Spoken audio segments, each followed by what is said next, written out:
Okay, holding in Perek Asir, the 10th chapter in Tractate Shabbos. Name of the chapter is Hamatznia, and we are starting from Mauda Tema on the top. We ended off yesterday with the, let's say, the ruling of the Gemara, the Kol Ha'oseh, Al Das Yishono Oseh. Anyone who does something is presumed to do it. It's a presumption of the Gemara, not the ruling, the presumption of the Gemara. You can say about human intent that when you do something, you always do it on Das Yishono, meaning that your first intent, original intent. The need retains its original significance, the seed retains its original significance, and the person is liable for having transferred the seed. If that was his mind, even though he forgot about the seed afterwards, then he took the seed and threw it, or said, Al Das Yishono Oseh, what was your intention of transferring, because it's significance for you. So the seed retains its original significance. Amar Shmuel Mechayev Rabbi Meir af b'moitzi chita achas ezriya, even for taking out a single kernel of wheat to plant it. According to Rabbi Yehuda, in the name of Shmuel, they said Rabbi Meir used to be Mechayev. He used to hold someone liable, even if you take one seed of wheat for planting. Shita, the Gemara says, why not? It's obvious. Moed says kol shu tenan. Now Mishnah, it says kol shu, which presumably espouses the view of Rabbi Meir. Espouses. It's not a common word. Espouses. Yeah, espouses. The view of Rabbi Meir, who learned that when one's intent is to plant, he is liable for carrying any amount. Now the tema kol shu, we might have supposed that the Mishnah states any amount, la puke migergeres, it is only to exclude a quantity as large as a dried fig. But in reality, one is not liable unless he carries at least an olive's volume of kernels. Kamashmalan, Shmuel therefore teaches us that this is not the case. Rather, Rabbi Meir holds one liable even for the smallest conceivable quantity, a single kernel of wheat.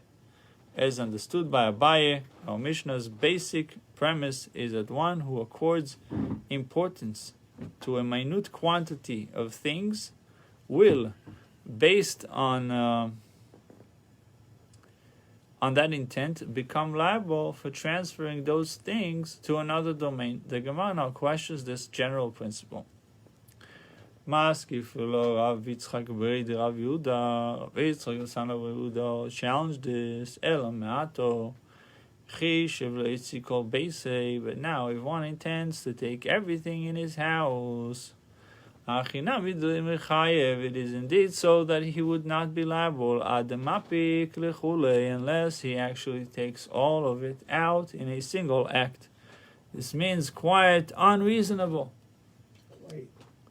Yeah, quite unreasonable. There, in the case you described, that person's thoughts are negated in view of the overwhelming consensus of all other people. To the contrary, as such, he remains liable even for a quantity smaller than that to which he has accorded significance. All other people, however, are not liable except for its prescribed amount. Wait a minute, I don't understand. Here we're talking about the guy's going to take everything out of his house into another other domain at once, and then he's not liable. But then, what does this mean? So, we had the teaching of Shmuel. Shmuel said that Rabbi Meir holds that a person is liable even for the smallest conceivable quantity, right. Single kernel of wheat. If you have intent to put it in the ground, then you're chayav. Right. Then comes Rav Yitzchak, the son of Rav Yehuda, and he says, 1 second, if somebody chishev is intended to take everything in his house into another domain all at once. It is indeed so that he would not be liable.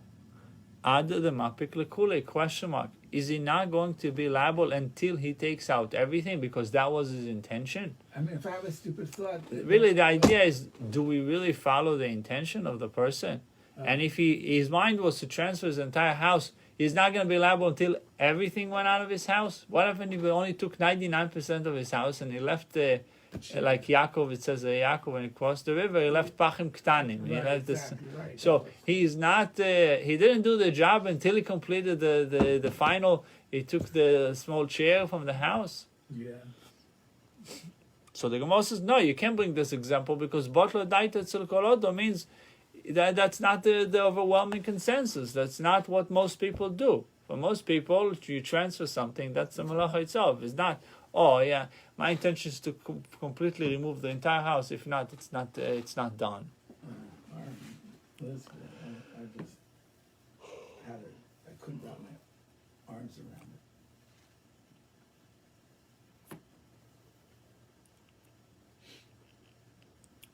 It says he remains liable even for a quantity smaller than that to which he has accorded significance. Are not all other people, however, are not liable except for its prescribed amount. Masnisin the Loik Rabbi Shimon ben Elazar, our Mishnahs, is not in accordance with Rabbi Shimon ben Elazar. Tanya. Kalalom Rabbi Shimon ben Elazar. Rabbi Shimon ben Elazar stated a general rule. What's the rule? Kol shein kosher latznia, whatever is not fit to store. Vein matznim kamo, people do not store it in such a quantity. But it was fit for this particular person, and he stored it away. And another person came and carried it out. This person who carried it out is liable on account of the intention of this other person who stored it. Are we saying, I put something in the closet, I tell you it's in the closet, so it's my tent, I'm leaving it there for you, and you go and get it, then you're hive? First of all, you have two things. Good morning, David. He says good morning to you also. Good morning, David. Yeah. So, first of all, you have something that is fit to store.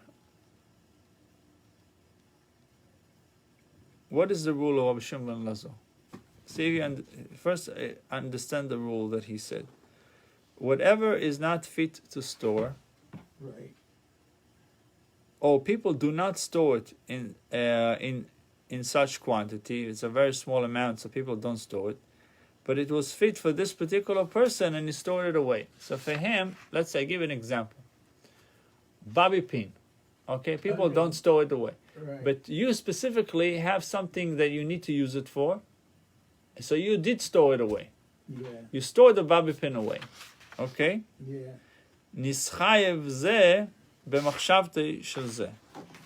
What happened? So the scenario was that you put something away that usually people don't put it away. You put the bobby pin away. Yeah. And now I come and I take out that bobby pin that you stored away, that is significant to you. This person who carried it out is liable on account of the intention of this other person who stored it. I become liable because of your significance to it, because your importance to it. You gave it so much importance that you put it away, and I come and take it out, I become chayav. So the Gemara considers some variations on the case mentioned by our Mishnah. Amar Rav Nachman, Oitzi kri groi geres la'achilo. Groi geres is dried fig, size of a dried fig. Someone took it out from a private domain to a public domain, but he did it for the purpose of eating it. Whatever it was, food, size of a fig, and his intention was to eat it. And then he said, you know what, why should I eat it? Let me plant it. Changed his mind, decided instead to plant it. Or else, or the other way around. Initially, he wanted to plant it. And they said, you know what, let me eat it instead of planting it.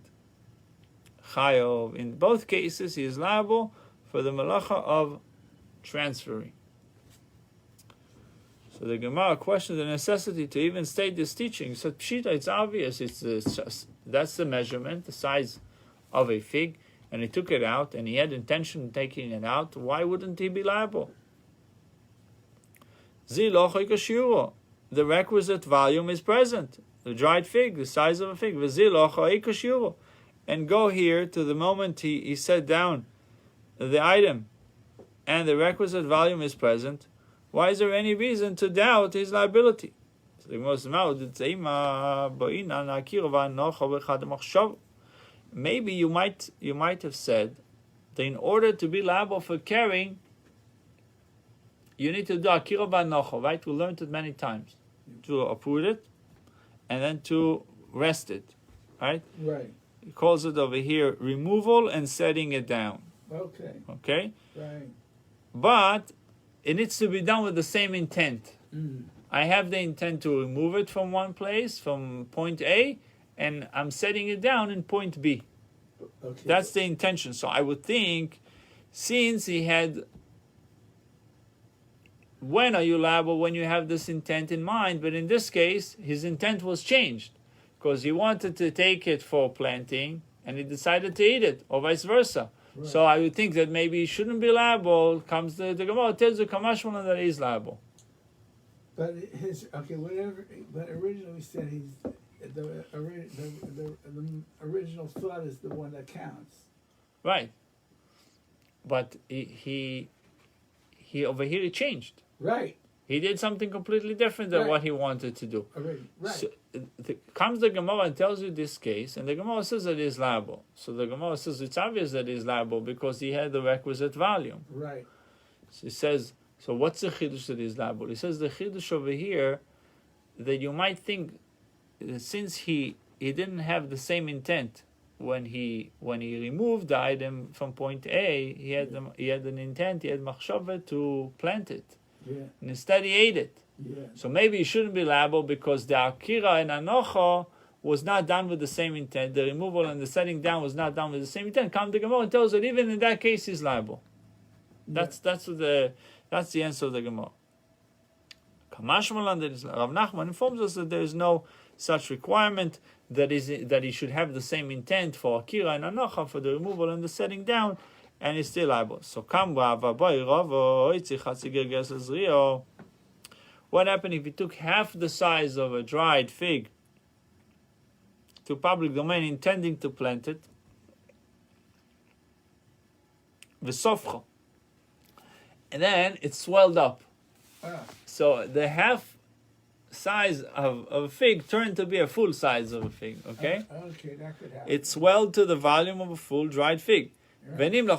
Now he sees a whole nice big fig. He says, maybe I'll eat it. Yeah. He decided to change his mind. What is the law? Yeah. Is he liable or exempt? Im timtzelema. So there's the dilemma. The Gemara says, Im timtzelema, you might perhaps say, it is only there in the case of Nachman. The case of Nachman described that the person is liable. Because, for in fact, the case, one can argue, go here and the requisite volume is present. And go here and the requisite volume is present. So in this case also you have the requisite volume.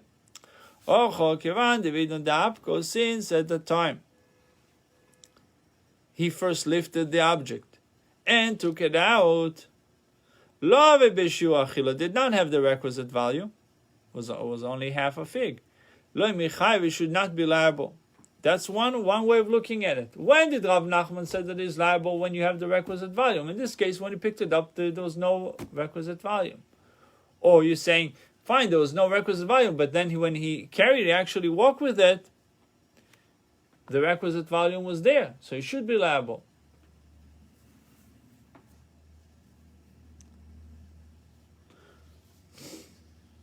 Oy Dilma.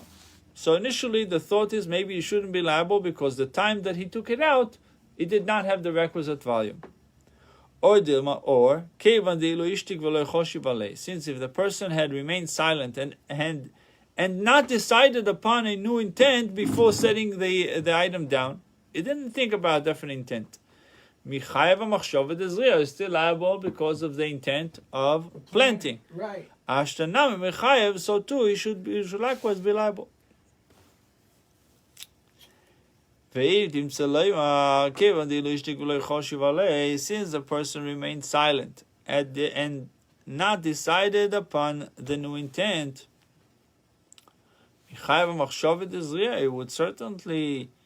would certainly have been liable on account of his original intent to plant. So too now he should likewise be liable.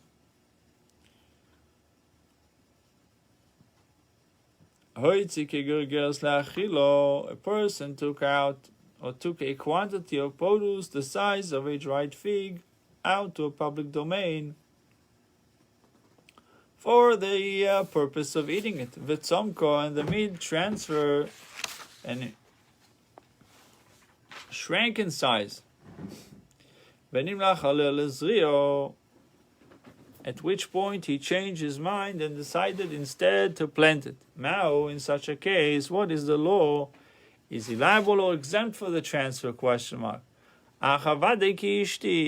On the one hand, we might say here, it is certainly so that if the person had remained silent, he had not changed his mind and decided to plant the seeds,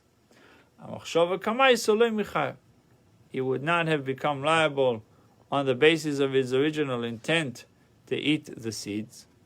As such, one might conclude that he should be exempt for the transfer, or Dilma, or perhaps we should say Bosarash Tazlin. So the Gemara gives you the two ways of looking at it. We go exclusively after one's current intent. That is, the only relevant consideration is whether at each stage the person was carrying the requisite volume for his intent at that time. Umichayev, and the person would be liable. Again, another way of seeing it. Rabbi extends his query one last step. And should you decide in favor of the latter approach and say, we go after one's current intent, and the person is liable. Suppose a person took a quantity of produce the size of a dried fig out for the purpose of eating it. What happened? This is become more interesting. V'tzamko. What happens if it shrunk, right? Yeah. And meat transfer, it shrunk in size. But then it swelled up again. So when the person set it down, it was again the size of a fig. Ma'u, what is the law? So at the removal, it was the size of a fig. During the transfer, it was less than the size of a fig. It shrunk. Right. And when he was about to set it down, it was already the size of a fig again. So, when you go through different temperatures, things change. I know. So a guy took it into a car, maybe into a place that is hot, it swells up or shrinks. If you put it in a place where it's cold, it shrinks. So... This reminds me of something I can't tell you. So, what would be the is he liable or not? Yesh dichul in Shabbos. The Gemara says in negation and operative principle with respect to Shabbos law, or ein dichul in Shabbos. So yesh dichul in Shabbos, so ein dichul in Shabbos. Is negation an operative principle with respect to the law of Shabbos, or is negation not operative with respect to the Shabbos law? And this question stands. Take Teiku, let it stand, the question remains unresolved. Eliyahu Hanavi will come and tell us the right thing. So it says in 25, the concept of dichui, negation, is a principle commonly applied in other areas of halacha. In sacrificial law, for example, the principle of dichui dictates that once an animal becomes disqualified as a sacrifice, it retains its disqualified status forever. Even though, let's say, an animal developed a blemish and then it healed, right? It's healthy now. There's no blemish anymore. But the time that you checked it, there was a blemish. So it's dichui, it's negated, it's ejected. So ejection remains, even though it healed. Okay? So that's the concept of dichui in the laws, in sacrificial law. When the original reason for disqualification no longer exists.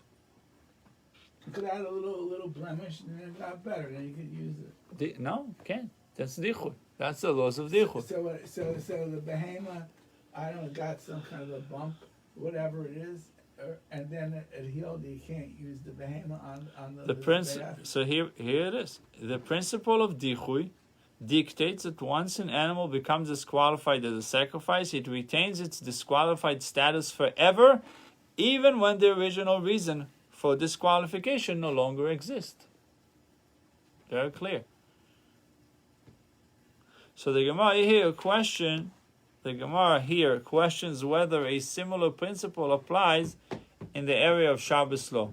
Would a potentially disqualifying moment at some point in the process, because it shrunk, of transfer, interrupt the transfer, and therefore saying the whole transfer was not a transfer? If it would, the obligation to bring a chatos would be negated.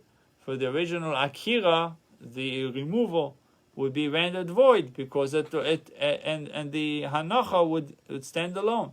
So either way, it should be okay. Let's say you had half of the fig, and okay, so then you were going to be pater for carrying the half of a fig, right? But then, like you said, for some reason it blew up, and now it's over a whole fig. So there was only hanacha, there was no akira, so it's not a complete transfer. Yeah. Meaning that they want to say, since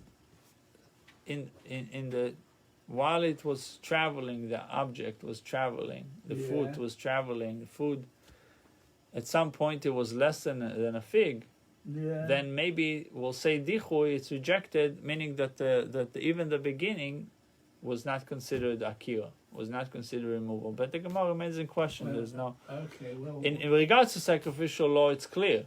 Right. Once it's not perfect, it's finished. Okay. Yeah. Actually, I heard that in comes to Lubavitch Chita, something that had a shaila on it, even though the answer was at the end, even if the answer is that the chicken or the cow is kosher, they try not to use it. Right. That's where the terminology halak comes from. Halak means smooth in Hebrew. That there was no questions. Right. When the shaila, kashi is already treif. Kashi makes a treif. The question itself we can consider as a treif. Not necessarily that it's really treif, but the question itself. That's the difference between glot kosher and kosher. Yeah. I had a friend that used to sit next to me in shul. Unfortunately, he's gone. He was a butcher, and he had a kosher shop next to a glot. So he explained to me that whole thing years ago. I miss him. All right. Rav Nachman. His son died too. It's terrible. Yeah. So learning the Ilun Nishmose. Rav Nachman Zor Kazais Truma Levais Tome. If one threw an olive's volume of Truma into a house that is Tome. Mahu. What is the law?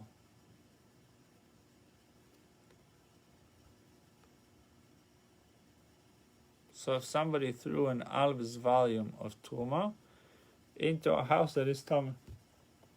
Now he made the Truma Tame because he threw it into the house that is Tame.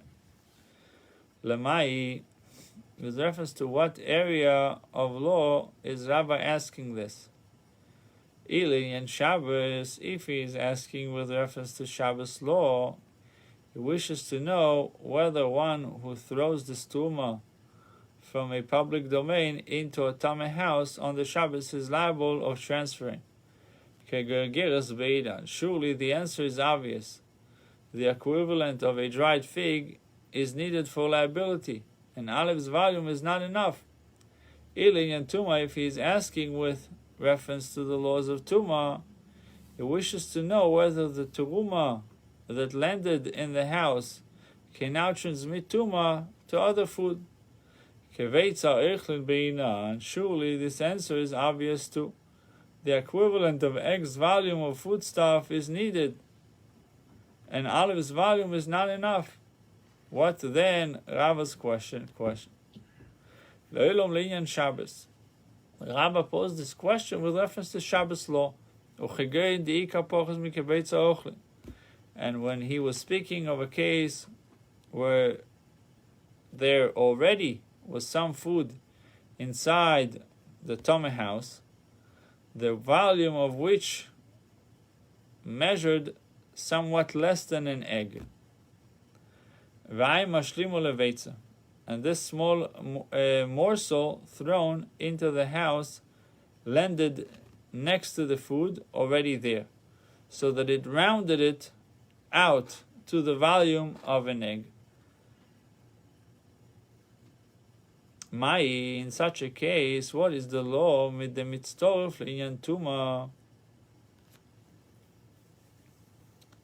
Do we say that since the two morsels, you know what's morsels? Yes, a little nothing food, a crumb. A crumb. Yeah. Now, do we say that since two crumbs combined with reference to tuma, allowing the consolidated mess, now it's consolidated, now it's together, it's one, right, of food to transmit tuma, Michayv Namilin Shabbos, the person who threw this crumb, this morsel, should be liable with reference to Shabbos law as well. Oy Dilma. Kol Inyan Shabbos Kegegeres Bein. With reference to Shabbos, the volume of a dried fig is always needed. And since the person threw less than this amount, he is exempt. Amar Lei, Rav Nachman said to Rav Tenisua, a precedent for this was taught in a bais.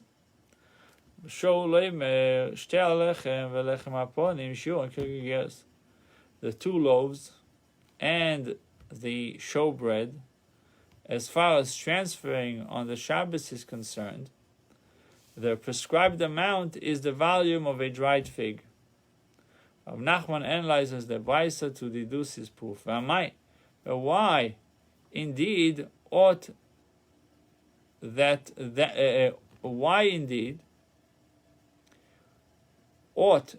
much volume be required? right. Why do we need A beitza, dried fig? Where is it coming from? So leima midele'inya, let us say that since with reference to Yoitze b'chazai, leaving the temple, right? Leaving the temple b'chazai is transferring even as little as an olive's volume of these breads is significant. Remember the showbread, the Kohanim used to give a tiny crumb. Yeah. Each one got a little bit. Le'inyan Shabbos not b'chazai. So too, with reference to the Shabbos, the transfer of as little as an olive's volume of these breads should be deemed significant. Rather, since the Baisa reject that conclusion, we see just because a transfer is significant in one area of halacha does not mean that it is significant in Shabbos law too. What is significant in the laws of Tuma, laws of Meiser, is one thing. What is significant? The laws of Shabbos is something else. Each one can have different volumes. Doesn't mean there's volume to all. Now, for example, chametz and Pesach. Chametz and Pesach, a little crumb is a big deal. right. Achiashto, now is this a valid comparison also there with reference to the consecrated loaves? With once a person takes a loaf outside the walls of the temple courtyard, it becomes disqualified under the law of offerings that have left the main temple area. A Shabbos lo michayv, yet for a violation of Shabbos law, the person would not be liable. Until he takes the loaf all the way from the temple grounds into a public domain. Here, in the case of food thrown into a tameh house, Shabbos v'tum ba'ad adodi kasoyan. The potential violation of the Shabbos and the contraction of Tumah come about simultaneously. The two situations are therefore not comparable, and Rava's query remains unresolved. What do you mean? If you throw the thing in the house, you did you violated? No, but here it speaks about throwing something outside the walls of the temple courtyard. Oh, okay. You're throwing out. Okay, It becomes disqualified. Okay, so you take something out of the gate outside of the Zora on Shabbos, out of the gate. So then you're in the. But in the case of Shabbos, he's not going to be liable just taking it out of the Zora. He needs to take it out from private to public, or public to private. Yeah. So it shows you that there's different laws when it comes to the Beis Hamikdash. You just taking it out of the Azor is a big deal. Right. But when it comes to laws of Shabbos, it's like taking a loaf of bread from one room to another room doesn't do anything. Taking it from your house to the outside, suddenly it's a big deal. If I go out the door, let's say. Go out the door, that's suddenly a big deal. But if this was the Azor and you take it out of the Azor, you go out of this door, it's a big thing. Took it out of the Azor. Right, then it's that, right. All right, fine, I got it, sort of. So the point that he's trying to tell you is the Shabbos v'tuma ba'ad adodi kasoyon, the potential violation of the Shabbos and the contraction of Tuma come about simultaneously.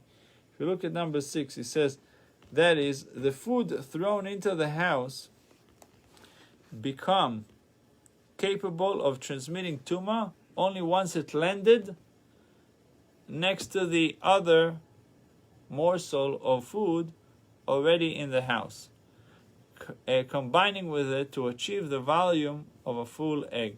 So I guess to be able to contract and transmit Tuma, you need to have the size of an egg. The problem over here, that the object that you threw into that tameh house landed right next to the morsel. And now they combine to become a full size of an egg. And they can transmit Tumah, combining with it to achieve the volume of a full egg. So we have a different criteria for making Tumah and Shabbos. No, but he says there's something similar about Shabbos and Tumah. And he writes it right now. He says, likewise, the potential liability for Shabbos violation would come at that precise moment too, for it is only once the food lands that a proper hanacha means a proper landing, proper setting off, has been performed. In this case, then, it may well be that the significance. It may well be that the significance the act has in the realm of Tumah simultaneously lends its consequence in Shabbos law.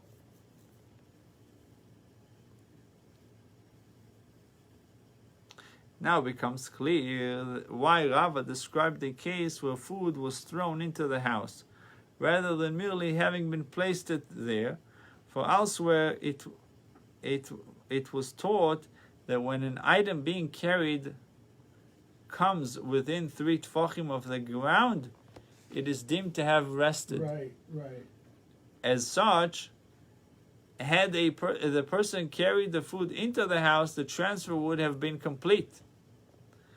As far as Shabbos law is concerned, before the food actually touched the morsel already in the house. The significant moment as regards to Tuma would then have come at a different time than the moment of potential liability for carrying. This is the Tosfos interpretation.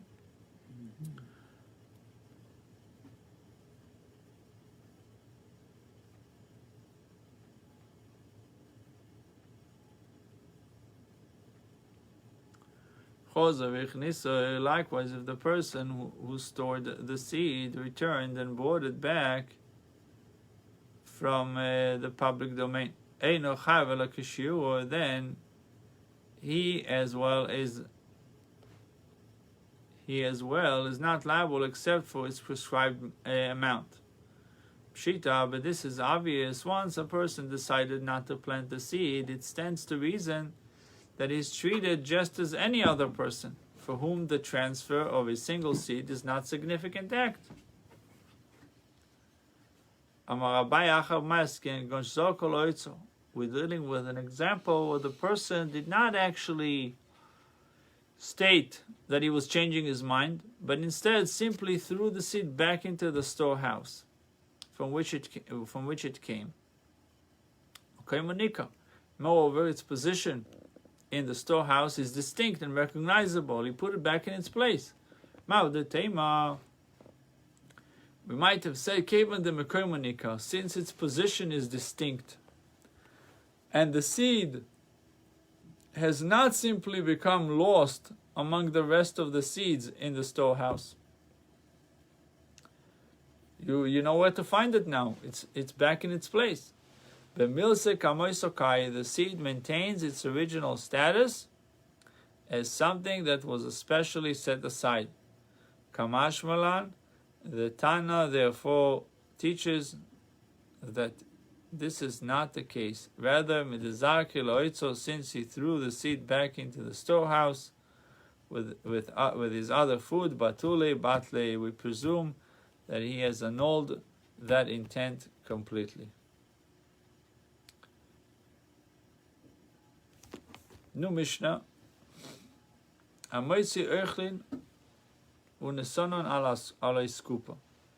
one takes out food and places the food on the threshold of his house. So the threshold is situated obviously between his house and a public domain. Half the threshold is outside, half the threshold is inside. Right? No, yeah. Well, okay. In your house, look at it. Look at the threshold. You'll see half of it is inside. Like a threshold. Yeah. I got that. So what happens if you take food and you place it on the threshold? Right. This is the whole thing about this. I remember this. Ben shechozav v'tzion. Now, that no matter whether he himself returns and takes the food into the public domain, ben sheitzion acher, or someone else take them out, potu. Either way, all participants in this transfer are exempt. Why? Since the person did not perform his labor all at once. What did I forgot that, like, we had a different reshus. Carmelis? Yeah, that's. No, it's not Carmelis, but it's a suffix reshus hayochid reshus harabim. Okay, I put a pot. The Gemara will probably deal with what is the status of a threshold. Right. Okay. All right. I'm jumping. Kupa shivela perus. If one takes a basket filled with produce from his house, and he places the basket on the outer threshold, the outermost step leading from his property into a public domain. Okay. Even though most of the produce in the basket is outside the public domain, potu, still, as long as some of the basket remains in the private domain, the person is exempt. He is not liable unless he takes out the entire basket into the public domain all at once. Okay, let me ask you. Let's say we're in one of the brownstones, like in Crown Heights, and the steps go down like this to the street. So if you put something on the bottom step, is that would that be the place they're talking about, or that's already public domain? Or the step where? Before it goes onto the street. Yeah, okay. They have step, or even going up. If you would have So the example of the Mishnah is they put it on the last step, but the Right. last step That- is right. still part of it is your Right, house. So you could put your pot there, and the night. In this case, the Mishnah says that it'll be patu. Okay, let's see what the Gemara says. All right, I'm jumping. If one takes a basket filled with produce, places it on the outer threshold, even though most of the produce is outside, still as long as some of it remains in the private domain, the person is exempt. Okay. When is he liable? Unless he takes out the entire basket into the public domain all at once. Okay. So the Gemara says, "Hi is kupo my." First of all, you see, I told you what domain is the threshold? Yeah. What kind of domain is it? Right. If you say that the threshold is public domain, why is he patu? Patu. Why then did the person is exempt from liability? He should be guilty. He took out food and he placed it in the Shus Harabim, in public domain. Now, and so if you're going to say that iskupa, which is the threshold, is reshut, is private domain, no matter whether he himself returns and takes the good morning Baruch. Rather, you might say that this particular threshold is a private domain, but this too cannot be, for the Mishnah states, no matter whether he himself returns and takes the food from the threshold out into the public domain, or someone else did it. In both cases, patu. All participants in the transfer are exempt. Why is he patu? He is guilty of transferring an object from a private domain, the threshold, to a public domain. So why is he patu?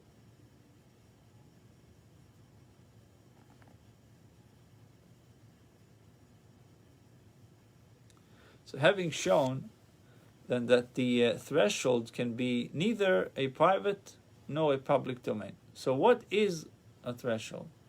Now we're saying maybe it's a Carmelis. Ella is Kupo Carmelis. Rather, it must be that this threshold is Carmelis. What is a Carmelis? Hitting there. Between 3 and 10 tefachim. Okay.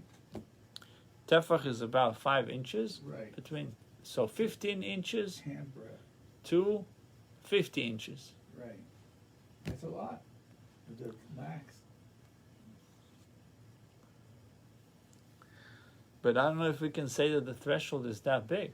No, it's never that big. The question is, what do they mean by threshold? Is it really the what you have on the bottom of the doorpost, or it's the outside? It's between maybe your driveway and the main road. What exactly do they refer to as a scoop? I understand. Right.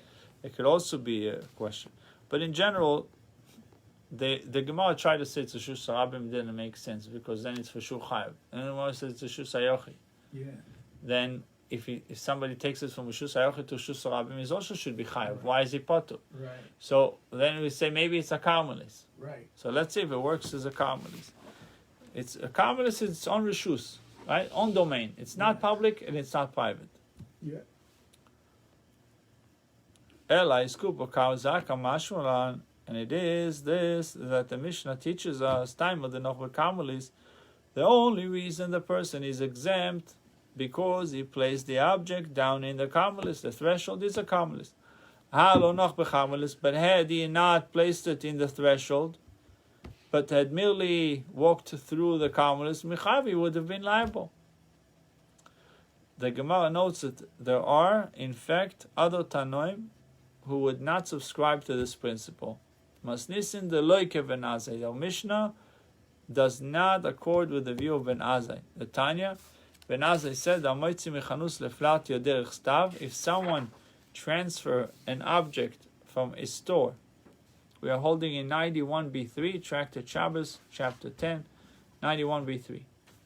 So, if someone transfer an object from a store, which is a private domain, to a public plaza, a public domain, by walking through an intervening bench area, goes through a Carmelis, he is liable for transferring from a private domain to a public domain. Okay, he takes out from something from the store, private domain, to a public plaza, but he's walking through a Carmelis. Between the private and the public, there was an area that it's neither public or private. He walks through it. The Gemara says is chayv. Kam ben Azai, and he says that everything that's being, if it was transferred through the Carmelis, is potu. That's why the Gemara says that our Mishnah does not follow Ben Azai, because Ben Azai would say that in this case he is potu.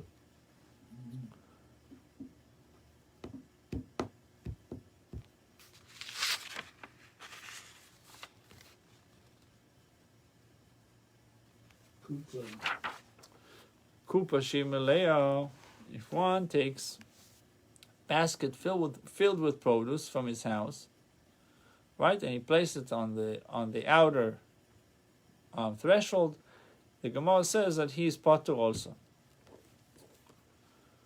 Person sets the basket down in a way that part of it remains in a private domain. He is exempt, even though most of the produce rests in the public domain. So dispute arises, however, as to the particulars of this case. The Mishnah's ruling was taught only with reference to a basket full with cucumbers and gourds, where each unit of produce is very long. But if the basket had been full of mustard seeds, tiny seeds, very little, the person would be liable even when the basket straddles both domains, for inevitably some of the seeds would be resting entirely within the public domain. Whoa, wait, this we gotta go over again. Very simple. He says, we have to. You told me that if you put a basket with food in the outer threshold, as long as it touches the private domain, he's potu. So the Gemara says it's not so simple. We have to go into the specifics. Okay. Specifics means what was in the basket. Right. If the basket had cucumbers and gourds, each one had a large volume, so then he's potu. But if the basket was full of mustard seeds, he is chayav. The person, even when the basket, it could be, you could put the mustard seeds in a cap and put it right on the thing, so it's neither here nor there. No, but in this case, the Mishnah's case is the majority of it was in public, some of it was in private. Yeah. Alma Kasova Egid Krilosh Megid. Evidently, Chizkiah maintains that the bond of a vessel is not recognized as a true bond. The fact that it keeps it together, it contains it, is not considered a bond. Rabbi Yochanan disagrees, and he says it doesn't make a difference even if it was full with mustard seeds, which are very small. He's exempt. So he's Neichel. So Chizkiah maintains that he's not. He's going to be chayav, and Rabbi Yochanan says he's going to be potur. Why? Because he holds that eged klish may eged.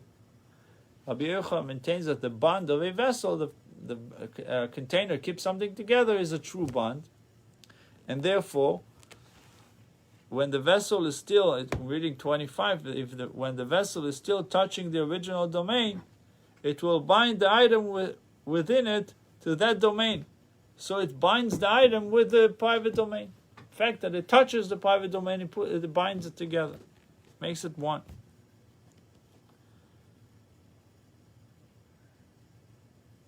So that even if some items inside are physically entirely within the new domain, the public, they are viewed as not having been fully transferred.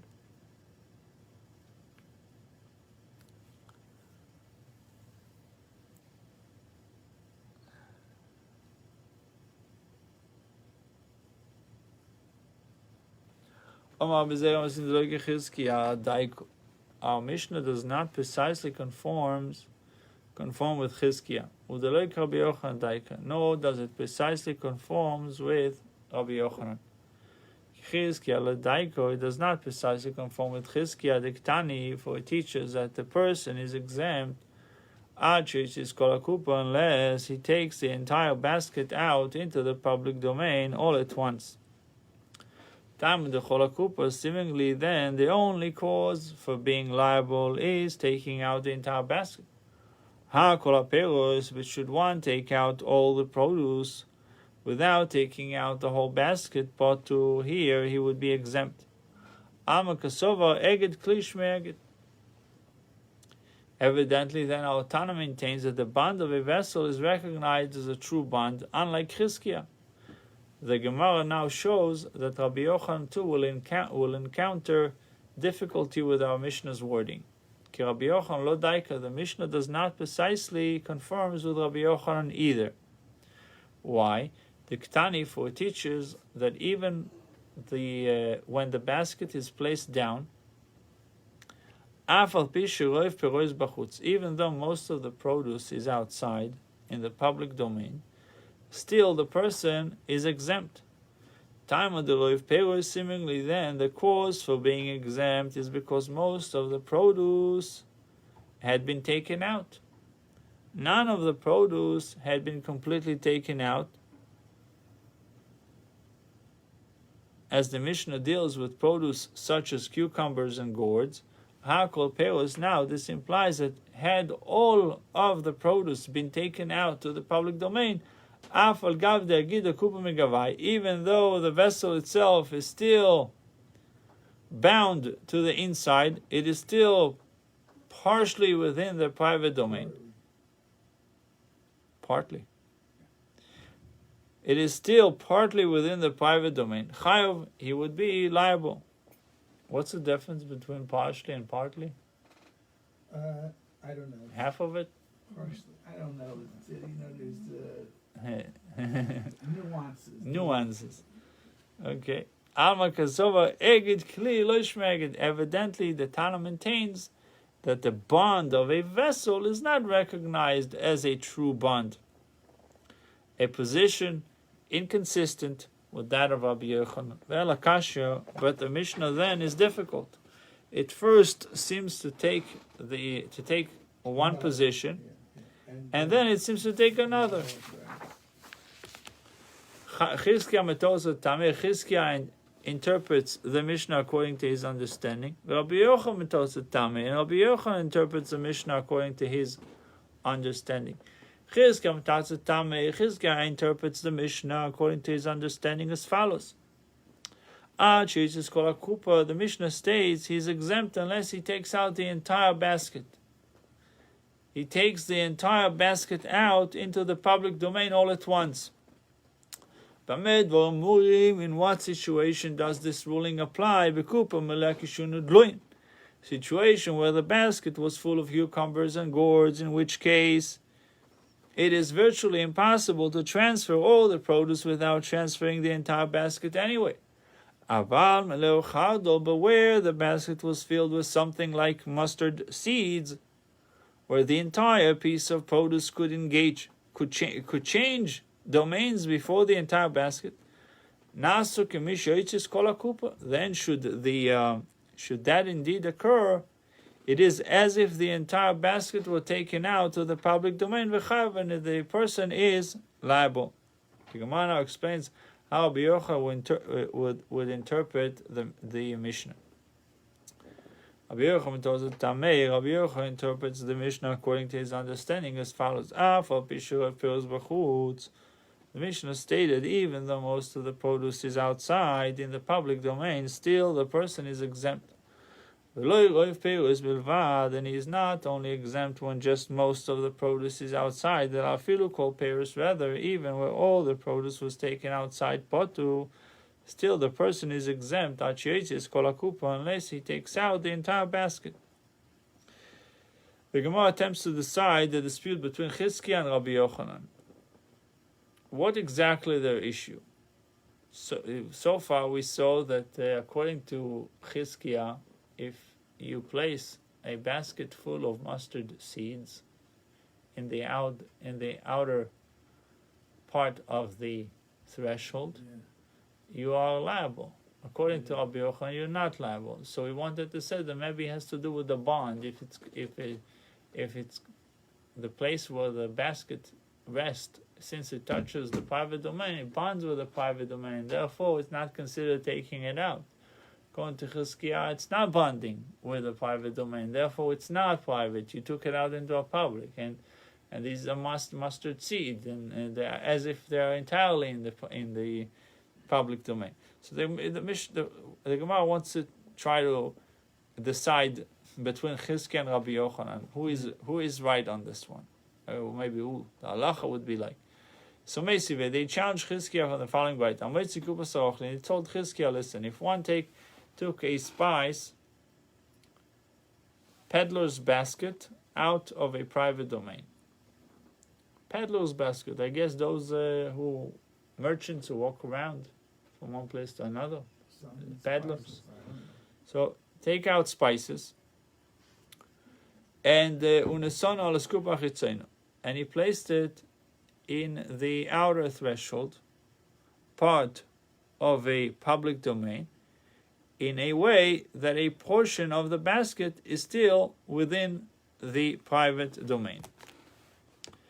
Even though most of the various types of spices inside the basket are outside in the public domain, the person is exempt.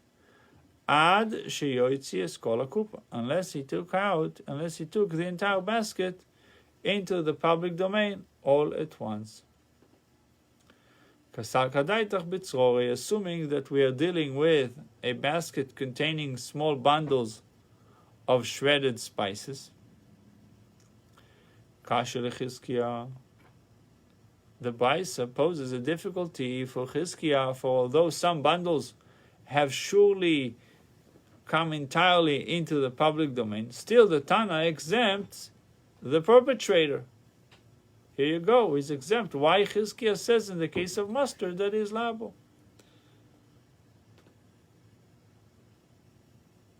It says in 33, according to Chizkiah, the perpetrator ought to have been liable for the bundles already in the private domain, would not be as bound to the public domain by virtue of the container holding them.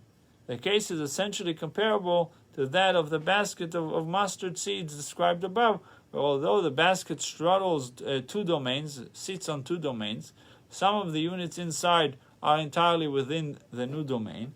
So the Gemara presumed that the basket indeed contained small bundles because this is the more common scenario. If it's a big object, you don't need a basket, you just hold the object itself. A basket is made to enable you to hold a bunch of little things together. Right.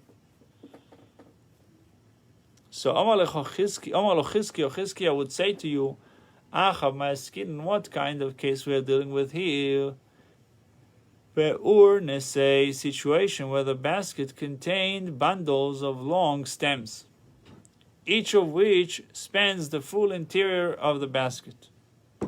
As such, no individual unit has entirely come into the public domain. For this reason, the perpetrator is exempt. The Gemara again attempts to decide the dispute, this time with a proof in favor of Chizkiah. Most of Rabbi Amitay challenged Rabbi Yochanan's view from the following Baisa. One who steals a purse on the Shabbos from someone's house and then carried it into public domain, Chayav is liable to pay for the stolen purse, even though he is liable to the death penalty for desecrating the Shabbos.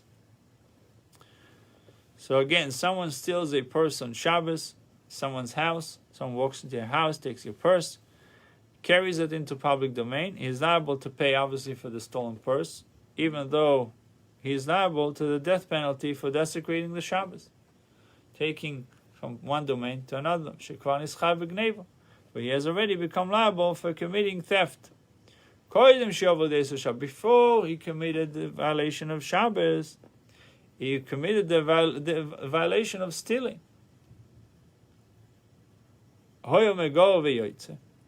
If, however, he was dragging it out, he did not lift the purse and carried it out, but rather took hold of it in the house and dragged it into the street. He didn't pick it up. He dragged the safe into the street. Right? Yeah. That's more likely. You're dragging something heavy. Not a purse. Yeah. So Patu is exempt from liability for his theft. Ad. Why? So we have a rule in halacha in general, in the laws of punishment. It's called kinla b'derabamene, that when somebody commits a major crime, he's only paying for the major crime. For the little crimes, we're letting him off the hook. Somebody gets shot in the chest and his shirt's torn. Right. So, but in America, they throw the book at the person. They make him pay for everything. If the police chased the guy, so all the traffic lights that he went through, there was a few red lights that he went through, this, that. Yeah. The point over here, you're eluded, then you get away with everything. the point over here is that if he violated Shabbos first, then he's off the hook from stealing. But if he stole first and then violated Shabbos, then he has to pay for the purse, to give back the purse, and he has to. And he has a death liability. He's exempt from liability for his theft.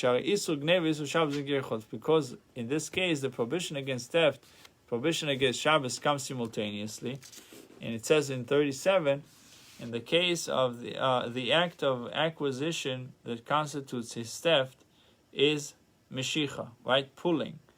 Drawing the purse out of the house. By completing the act of Mashiach, he completes both the act of theft and the act of transferring from domain to domain. The liabilities for theft and for desecrating the Shabbos come simultaneously, and he is subject only to the greater penalty. Generally, the criteria for establishing an act of theft are the same as establishing any other type of acquisition. Whatever act constitutes a kinyan.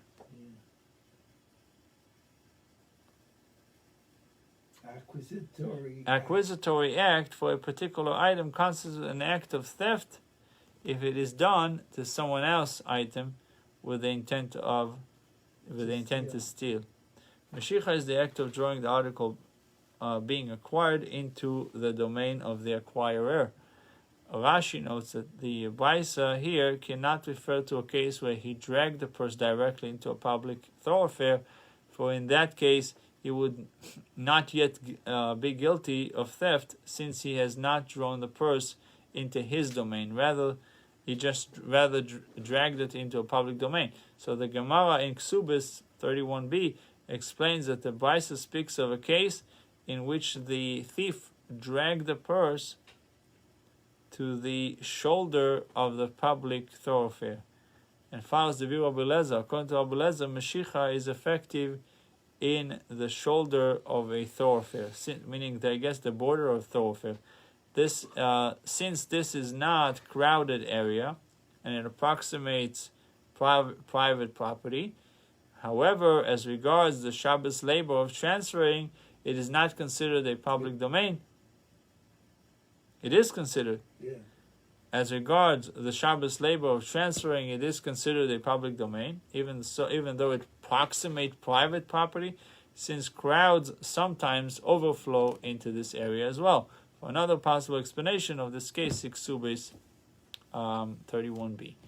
So ve'is hakadaitach.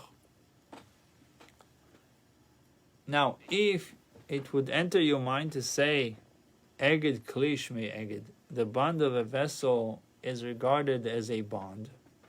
Whatever the basket contains, it's considered all together, and if it's resting on private domain, it's part of the private domain, or vice versa. Then as far as Shabbos law is concerned, we would not view the coins in the purse as having been transferred until the entire purse leaves the victim's domain. If so, even in the Baisa's second case, the prohibition against theft ought to precede the Shabbos prohibition. Since the Baisa does not, in fact, rule this way, it seems that the bond of a vessel is not regarded as a bond, like the opinion of Chizkiah. So the Gemara proposes an answer to this problem on behalf of Rabbi Yochanan, because it's now challenging to Rabbi Yochanan.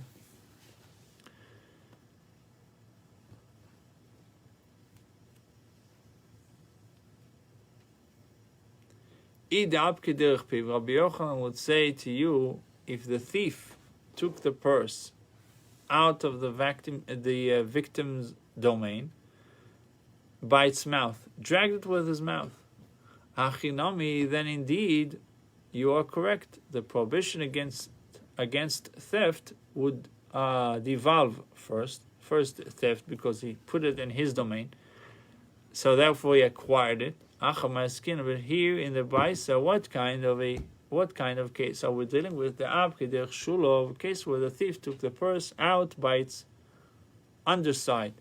What does it mean by his underside? It says in 40, he clutched the bottom of the purse and dragged it out that way. Hence, the mouth of the purse was the last part of the vessel to reach the new domain. This being so, the theft occurs only when the entire purse enters the new domain, but it is only at this point that any of the coins become accessible there. So, of course, when the purse entirely comes to the new domain, it emerges that two liabilities come about simultaneously. So it says the Abke Derech Shulov, with a case where the thief took the purse out by its underside. What does it mean? He says he clutches the bottom of the purse and drags it out that way. Hard to picture it, but in such a case, the theft prohibition and the Shabbos prohibition indeed devolve simultaneously, as the Baisa stated. The Gemara says, 1 second, Vayimokum Chaloma, but the bottom of the purse, there is a place of stitching, where the seams are bound together. The boy Mafka Levi Shokil, so that if the thief wished, he could simply tear open the seams and take the coins, even before the mouth of the purse passed into the new domain. The Gemara answers on behalf of Rabbi Yochanan, Benaske Rabbi Yochanan would assert that the purse was filled not with coins, but with silver long bars that span the full length of the purse. And we'll continue this discussion, God willing, tomorrow. Buchim Tiyum.